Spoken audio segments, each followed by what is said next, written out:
BK Bhakra के BK अध्यक्षों के साथ मीटिंग थी। जो अभी आबियाना जो मामला है वो बहुत बकाया पड़ा है। लगभग मैक्सिमम 100 रुपये बीके का है। क्या वो कि आपका जो आबियाना है अगर आप टाइम टू टाइम भरोगे तो कोई ज़्यादा नहीं है। के लिए जैसे अध्यक्ष है वो अपना आइडेंटिफाई करता है किन किन टास्क करना बकाया, वो एक्शन से होते हुए एससी के पास आता है।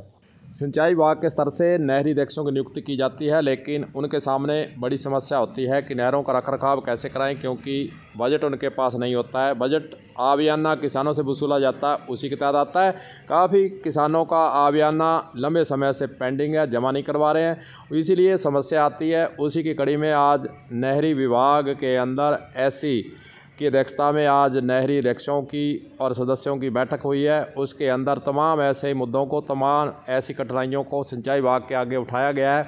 चलिए आपको सुनाते हैं कि चेयरमैन मनप्रीत का इस मौके पर पूरी आज जो बैठक की गई है, क्या समस्या उठाई गई और कैसे उसका निदान होगा, पूरी बातचीत आपको सुनाते हैं। मनप्रीत इसके बारे में विस्तार से दे रहे हैं जानकारी, सुनिए।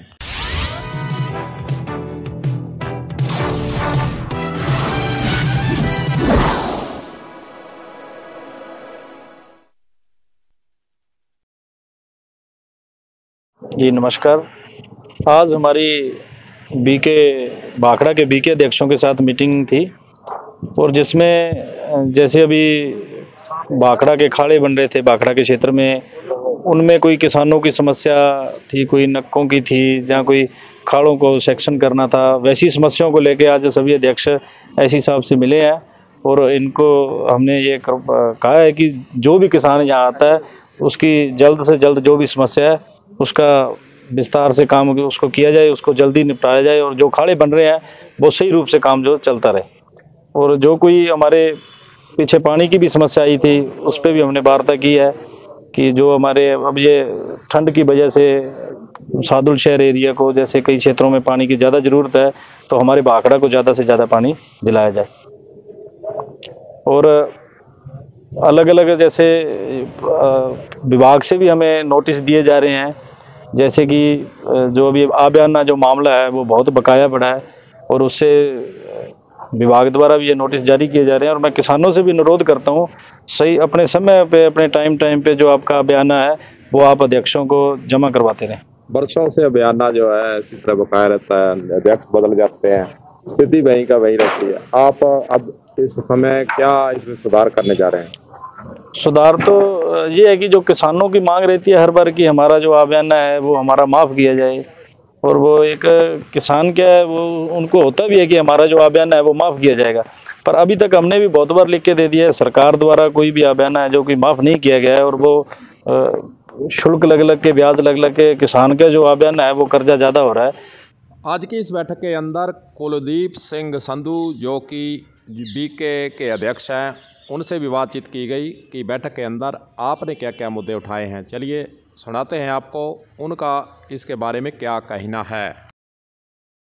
नहीं देखिए, जो आबियाना माफ़ की बात है तो अब ये आबियाना माफ़ होना संभव नहीं है, क्योंकि सरकार ने जब से ये अध्यक्ष प्रणाली शुरू की है तो अब जो आबियाने का बजट है इसी से नहरों का रख रखाव हो रहा है।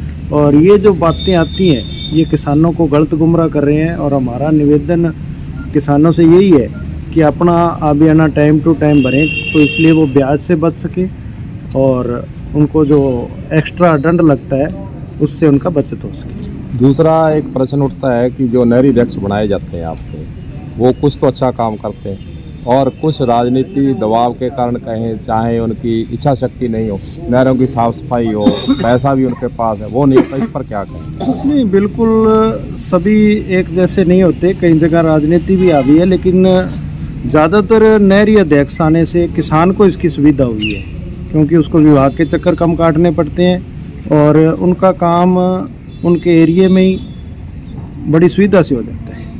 वसूली की बात करें तो जैसे आप नोटिस देंगे, फिर आप सिंचाई विभाग के एससी तक वो मामला जाएगा, बारी कटने की बातें ही होगी। इसके लिए क्या प्लान है आपके दिमाग के अंदर भी, आपके क्षेत्र के या आपके जो दोस्त मित्र हैं वो इसमें क्या सुधार चाहते हैं? नहीं देखो, मेरे क्षेत्र में तो ऐसी कोई नौबत नहीं है, लेकिन कुछ जगह पे कुछ हमारे अध्यक्षों की कमियां रही हैं। पहले वो अपने भाईचारे से या अपनी लिहाज से उनको सही अवगत नहीं करा सके और वो उनके खाते में और ब्याज जुड़ जुड़ के ज़्यादा बढ़ता रहा। तो मेरा निवेदन ये है कि अपने जो किसानों की बात है, हम भी किसान हैं, कि यहाँ तक बात ना पहुँचे और वो अपना अभियाना अगर एक मुश्त नहीं करवा सकते तो जैसे भी किस्तों में करके और अपना कोई ज़्यादा अभियाना नहीं रहता है, क्योंकि अभियाना एक ऐसा है कि आपको लगभग मैक्सिमम 100 रुपये बीघे का है। जब अपने ज़मीन का ठेका 20-25 हज़ार है तो अपने 100 रुपये देना कोई ज़्यादा नहीं है, और पानी के बिना आपकी ज़मीन का कोई ठेका नहीं है। मेरा निवेदन किसानों से और अध्यक्षों से यही है कि वो अपना आपसी तालमेल बना के,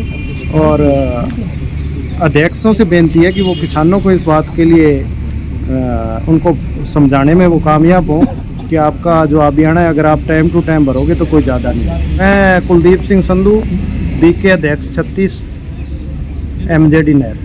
नहरी अध्यक्षों के साथ आज एससी सिंचाई विभाग हनुमानगढ़ के द्वारा बैठक की गई है। उनसे जब बातचीत की गई कि अध्यक्षों के द्वारा क्या क्या समस्या उठाई गई हैं और आगे कैसे सिंचाई विभाग उनका निदान करने में सहयोग करेगा, तो चलिए आपको सीधे लिए चलते हैं एससी हनुमानगढ़ सिंचाई विभाग, जो कि इसके बारे में पूरी जानकारी दे रहे हैं। सुनिए। आज जो बैठक हुई है जल उपयोगिता संगम के अध्यक्ष ने जो उनकी मंथली मीटिंग की थी, जिसमें रिकवरी से रिलेटेड इश्यूज थे, प्रोग्रेस के लिए डायरेक्शन से इनके लेवल पे दिए गए थे। बाद में ये जो बागड़ा चेयरमैन है इनके साथ में मेरे पास भी है, तो मैंने भी रेवेन्यू रिकवरी की मीटिंग ली, जिसमें इनको ऐसे काश्तकारों की सूची तैयार करने के लिए भी निर्देश दिए जिनके 5 साल 10 साल 15 साल वो अलग अलग हिसाब से मॉनिटर करते रहेंगे, और जिनके 1 लाख से बकाया 1 लाख से अधिक बकाया उसके लिए भी इनको कहा ऐसे भी आप आइडेंटिफाई करो और वीकली रिव्यू करो। सर, अगर वसूली की बात करें तो लाखों रुपए बकाया है, क्या इसमें अध्यक्षों की रुचि कम रहती है या किसानों की कोई मंशा में फर्क रहता है, क्या मामला है इसमें? अभी तो वेस्ट आप सही कह रहे हो कि काफी बकाया है।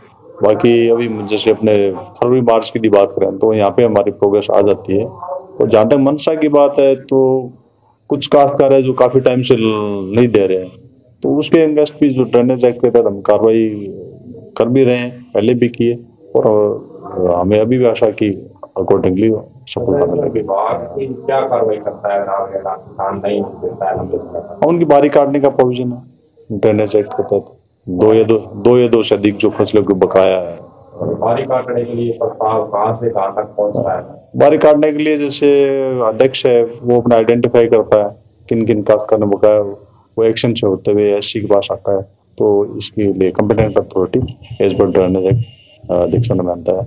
अभियाना जो नहीं दे रहे आप ऐसी क्या अपील करेंगे आप? वो अभियाना नहीं दे रहे किसान, मैं सभी काश्तकारों से यही अपील करूंगा कि जो सिंचाई कर है वो टाइम पे जमा करवाएं, ताकि आगे आने वाले टाइम में उनको सिंचाई सुविधा से वंचित नहीं होना पड़े, उनको किसी प्रकार की बाधा नहीं हो, उनको सिंचाई सुचारू रूप से मिलती रहे। क्योंकि अभियाना जब इकट्ठा होता है तो ये नहरों का रखरखाव होता है जो अध्यक्ष अपने फंड से करते हैं, इसलिए अभियाना बहुत ही जरूरी है। और काश्तकारों का सहयोग यदि होगा तो सिंचाई व्यवस्था वो भी सुचारू रूप से चलती रहेंगी। आज की बैठक के अंदर यह बात खुलकर सामने आई है कि जब तक किसान आवियाना जमा नहीं करवाएंगे तब तक नहरों के रखरखाव का काम पेंडिंग रहेगा, नहीं हो पाएगा। इसीलिए आज इस पर मंथन किया गया है। सिंचाई विभाग का भी प्रयास है कि जो किसान आवियाना नहीं जमा करवा रहे हैं अध्यक्ष उन्हें नोटिस देवे और एक्सिन और एससी के जरिए उनकी पानी की बारी को कटवाने का काम करें ताकि वे आवियाना जमा करवाएं। और अपील भी की गई है, सिंचाई विभाग के एससी के द्वारा अपील की गई है और नहरी अध्यक्षों के द्वारा अपील किसानों से की गई है, जिनका आवियाना बकाया है वे आवियाना जमा करवा दें ताकि उनके हित में रहे, किसानों के हित में रहे और नहरों के अंदर जो रख रखाव है, सफाई का काम है, वह समय से हो सके। अब देखना यही है कि किसानों पर इसका कितना असर होता है और आवियाना जमा करवाने के लिए आगे आते हैं। कलम न्यूज़ के लिए गुरदेव सिंह सैनी की हनुमानगढ़ से खास रिपोर्ट।